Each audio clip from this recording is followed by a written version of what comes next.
Since I moved to this building, I've always found the place kind of weird. It was one of those old condominiums with dark corridors and walls that seemed to hold the smell of mold. I never cared much, until I started to notice something strange in the basement of the neighboring building. There was a man who lived there, or at least he seemed to live there.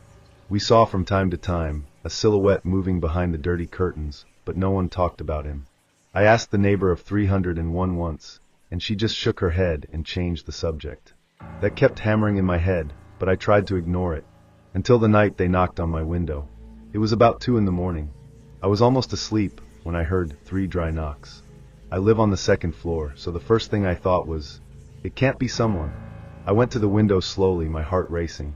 When I pulled the curtain, I didn't see anyone, just a paper stuck outside, as if someone had managed to reach it who knows how. I was wet from the drizzle, but you could read.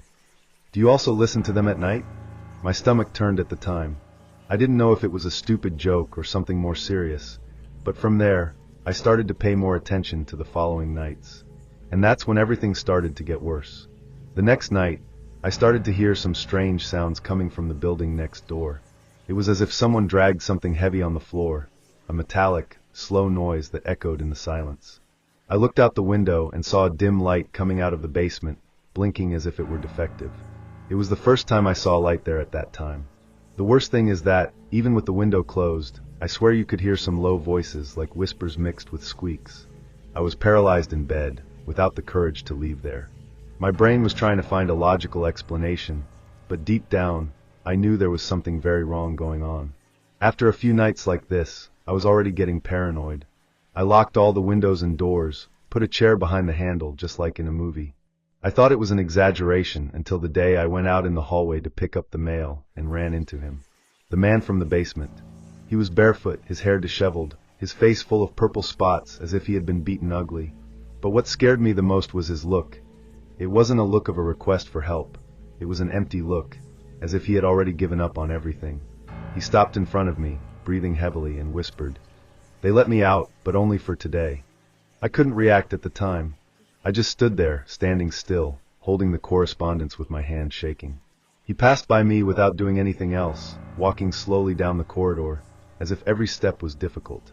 I still looked back, trying to understand where he was going, but when I turned, he had disappeared. I didn't hear footsteps going down the stairs, no door slamming, nothing. It was as if he had evaporated in the air. I went back to my apartment half on automatic and stayed up all night, with the light on, listening to any minimal noise coming from outside. The next day, I tried to talk to the syndic of the building next door. She was a lady of about 70 years old, who attended me through the chain of the door, without even opening it properly. When I mentioned the man in the basement, she closed the opening even more and just said, "Don't get involved. It's better this way." After that, he began to ignore all my attempts to talk. I asked the neighbors too, but everyone could find a way to change the subject. The feeling I had was that that place hid a secret that no one wanted or could tell.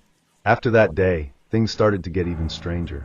In the following early mornings, I began to hear sounds coming from the building next door. It wasn't just the noise of chains dragging as before. Now it looked like someone was hitting the walls, as if they were trying to get out. Sometimes, I swore I heard whispers coming from the direction of the basement, even with all the windows closed. There was a night when I woke up with a strange feeling, as if there was someone watching me, and when I looked out the window, the basement light was on, flashing. I just wanted to ignore, pretend that nothing was happening, but it was impossible. Every time I passed through the corridor of my floor, I had a heavy, suffocating feeling, as if the air got denser. After that day, I started to notice things better. Whenever I passed in front of the building, I felt as if there was someone watching me through the dark windows in the basement. You couldn't really see anyone, but it was that uncomfortable feeling of being watched, which stuck to the skin.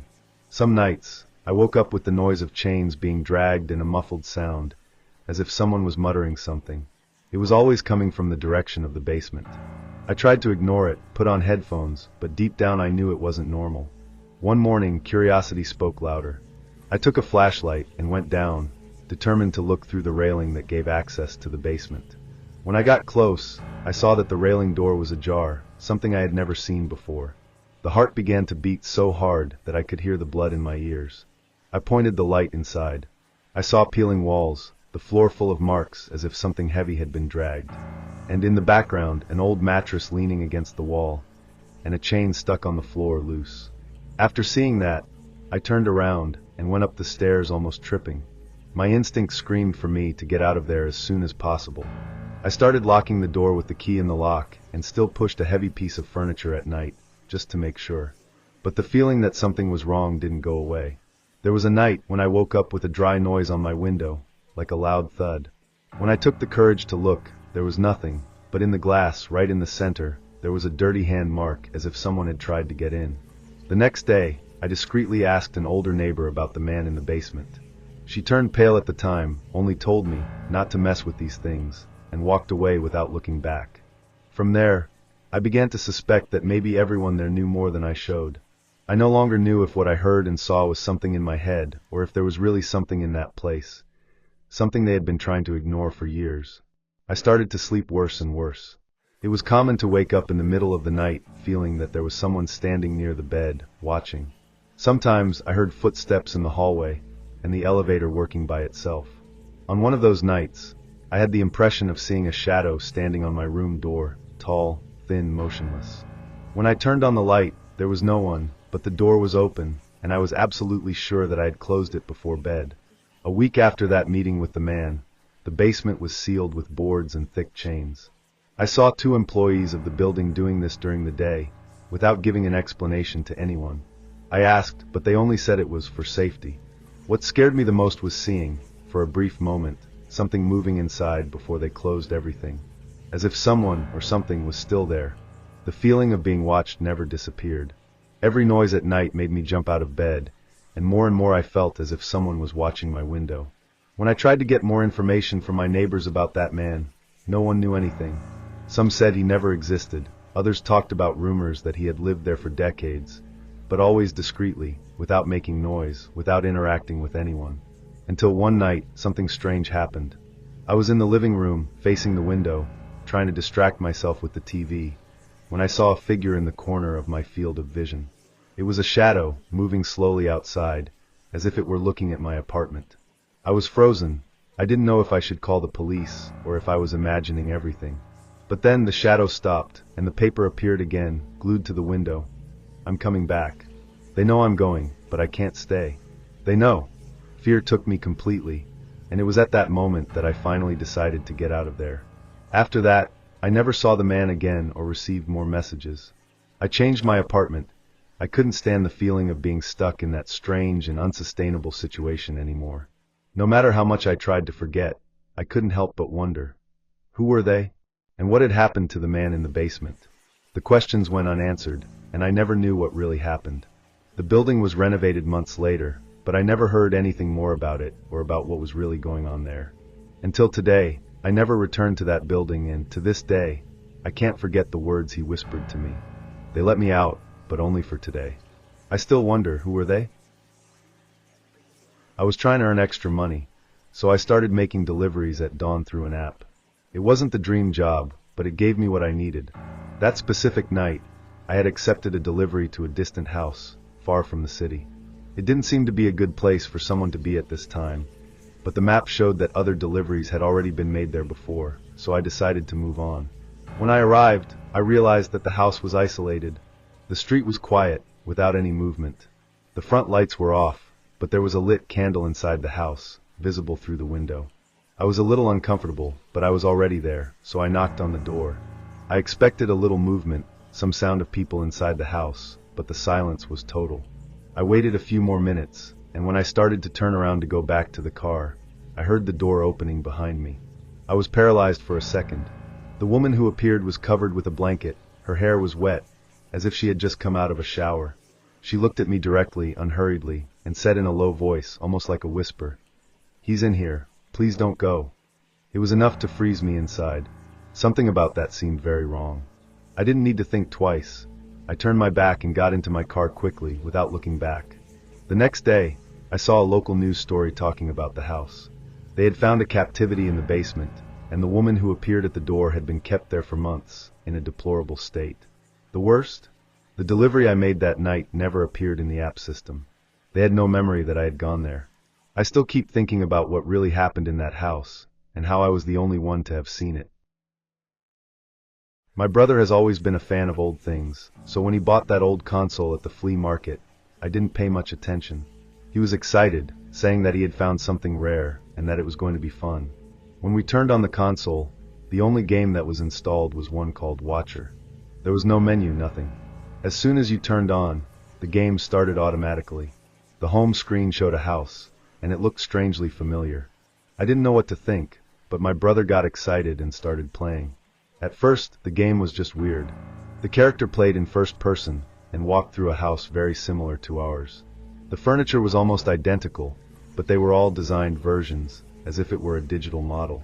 I thought it was just a coincidence, but over time, I began to realize much more specific things. As in my desk, the mess was exactly as I left it, and even a poster in my room appeared in the game. It started to bother me, but I tried to ignore it. I thought it was just a developer's mistake, some kind of failure in the game design. But then things started to get strange. After a few nights playing, my brother was there, playing alone while I was in the living room.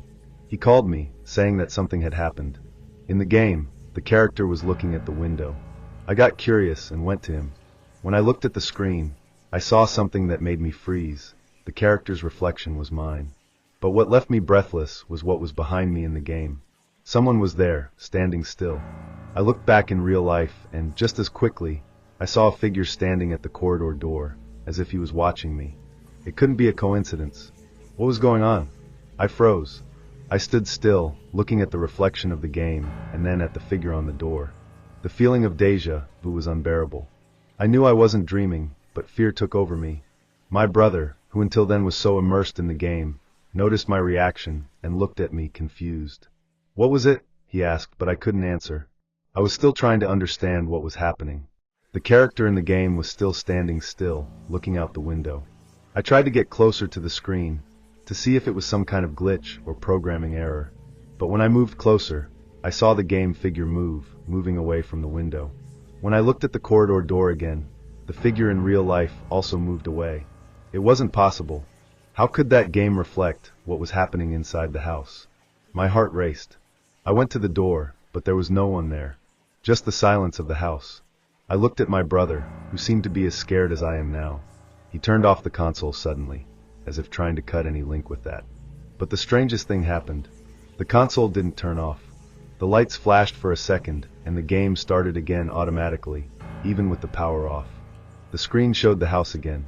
And this time, the camera was facing us, as if the game was watching us, directly. The figure that was in the game was in front of us, standing at the door of the room.